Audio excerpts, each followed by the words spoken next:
On vous parle maintenant d'une nouvelle fondation qui s'appelle la Fondation Toki International. Deux invités pour en parler. D'abord, Mme Huguette Goyette-Beaulieu, qui est la secrétaire trésorière. Bonsoir à vous. Bonsoir. De même que M. Wilfred Léger, qui en est le président. Bonsoir à vous. Bonsoir. Bon, en fait, la grande question, parce que vous nous arrivez avec beaucoup de matériel et beaucoup de graphismes, donc on sent qu'il y a eu une préparation qui s'est exercée, non pas dans les derniers jours, mais probablement dans les dernières semaines, sinon même dans la dernière année. D'où vient l'idée de cette fondation qui porte le nom de Toki International? Bien, il y a plusieurs volets. Le premier, c'était pour venir en aide aux enfants dans le besoin. Et donc, créer une fondation, bien, ça demande un projet, des possibilités de lever de fonds. Donc, on s'est dit, pourquoi pas créer une carte pour créer ce besoin de supporter les causes de la fondation.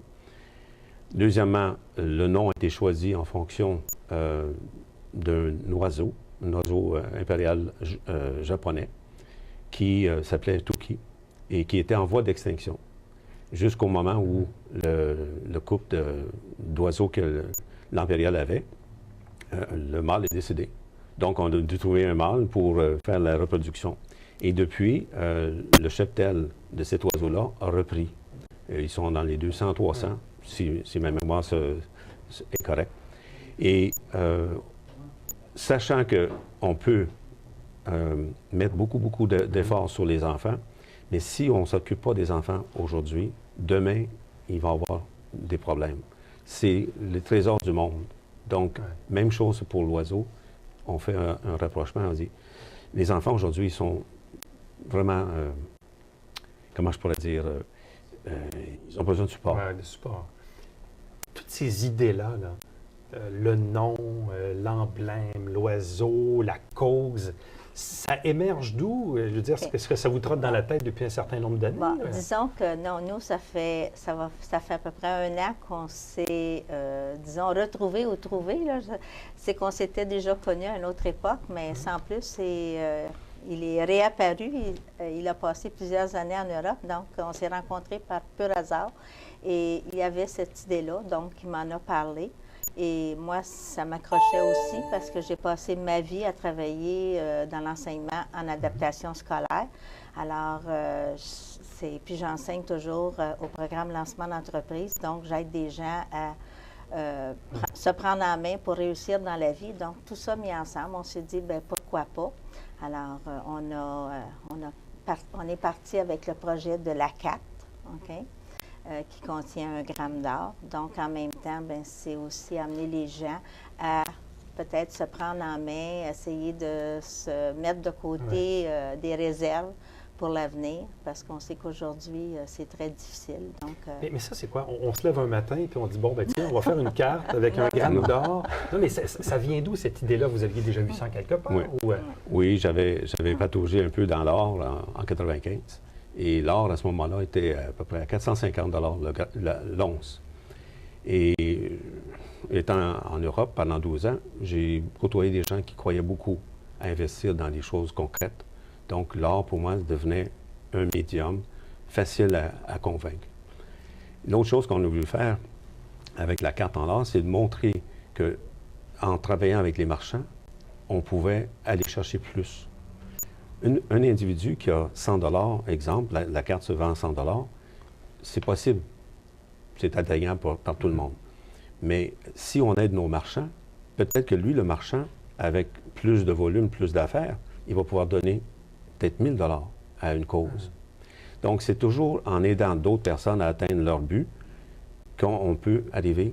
Et c'est pour ça que l'or, étant stable, étant l'aspect stabilité dans tout ça, bien, ça va suivre le temps. Ça va courir tout le temps. Et dans l'histoire de l'or, bien, c'est sûr que l'or était toujours un moyen d'échange. Oui. Et ça restera toujours un moyen d'échange. Mais depuis, on a perdu un peu cette notion-là. C'est un peu pour ramener la notion de l'or dans nos vies, à tous les jours. Bon. La fondation s'appelle Toki International, donc c'est qu'elle a un potentiel d'exportation. Est-ce que vous êtes tous les deux de Saint-Jean ou de la région, c'est ça? Bon. Donc vous êtes de la région ici même, mais si la fondation porte un nom international, c'est donc que cette fondation a un potentiel, c'est ça? Tout à fait. On a des gens qui sont à l'extérieur. entre autres en Europe, qui, dès que la Fondation sera en place, vont adhérer à ce concept-là. Et partout aux États-Unis, on a vu quelques personnes qui se disent, bien, déjà l'or aux États-Unis, c'est un engouement, comme l'argent. Ouais. Et ça nous confirme que ce concept-là est acceptable. Est-ce que c'est la première fois qu'on associe une cause avec le principe même de l'or? Tout à fait. Ouais. Tout à fait. C'est très innovateur. D'autant plus que la perception pour les gens de venir en aide à quelqu'un, si tu lui transmets un bien qui va pouvoir le suivre, c'est beaucoup plus fort que juste un bout de papier ou quelque chose que tu vas faire aujourd'hui. Donc, ça va rester. Ce qui veut dire que pour le public donc, qui achète la carte oui. pour 100 $, oui. Donc, évidemment, sa somme d'argent servira pour la Fondation. Oui. Mais après ça, elle devient sa propriété, c'est ça? Tout à fait. C'est à lui. Et cette personne-là peut en faire quoi? Est-ce qu'elle peut la revendre éventuellement? Éventuellement, il peut y avoir, disons que là, actuellement, c'est difficile. Donc, on le voit surtout pour commencer à accumuler de l'or. Mais avec le temps, l'or va sans doute prendre la valeur si on regarde ce qui se passe. À ce moment-là, il y aura des possibilités qu'elle soit échangeable pour des biens. Des biens, ou des autrement. services. Donc, on va continuer. Pour le moment, disons qu'on a trouvé la façon pour aider les gens puis les stimuler à acheter la carte, d'avoir des escomptes chez des marchands participants. Okay? Donc, ils vont retrouver le 100 $. Quand ils vont aller chez... C'est-à-dire, parce que vous m'avez également amené un collant qui identifie, dans le fond, les entreprises, les marchands participants. Tout à fait. Donc, quel est le lien entre le public qui achète la carte et les marchands participants? Quel est le lien? Bien, le marchand, lui, il va s'identifier. Donc, les membres, les détenteurs de la carte vont pouvoir identifier les marchands qui sont intéressants pour eux, aller les encourager. Donc, puis le marchand, parce qu'il vient magasiner chez lui, bien, il va être encouragé de donner un escompte. L'escompte peut être 5, 10 %, ça n'a pas d'importance. Ça peut être un montant forfaitaire. Est-ce que ça ne devient pas un peu le principe là, de ce que certaines entreprises essaient d'établir, c'est-à-dire une fidélisation? Oui. C'est ce qu'on veut aussi amener avec le temps. Hein? Parce que moi, c'est ce que je prêche à mes étudiants, que la meilleure façon d'aller chercher de la clientèle, c'est la fidélisation. C'est les gens qui vous recommandent. C'est les meilleurs. C'est meilleur que la publicité, là.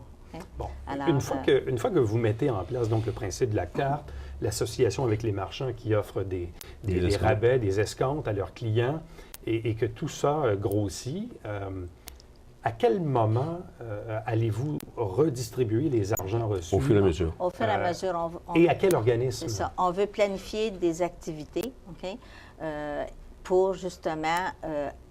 à ce moment-là, on va décider d'une soirée bénéfice, exemple, et tous les profits seront remis. Donc, dans le temps, on va planifier des activités pour on a actuellement des commanditaires qui sont prêts aussi à nous suivre dans des activités là, un peu plus, où on va mettre leur nom en évidence aussi, là.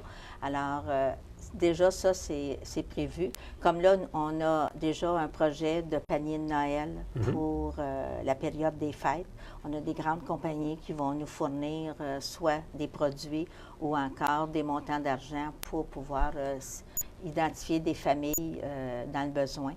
Et à ce moment-là, de remettre les paniers de Noël pour Noël. Mais est-ce que ce sont les activités qui sont bénéfices ou est-ce que c'est l'achat de la carte qui envoie de l'argent dans la Fondation? C'est sûr que l'achat de la carte va avoir parce que tous les profits reçus de la vente de la carte vont aller directement pour des causes choisies. Okay?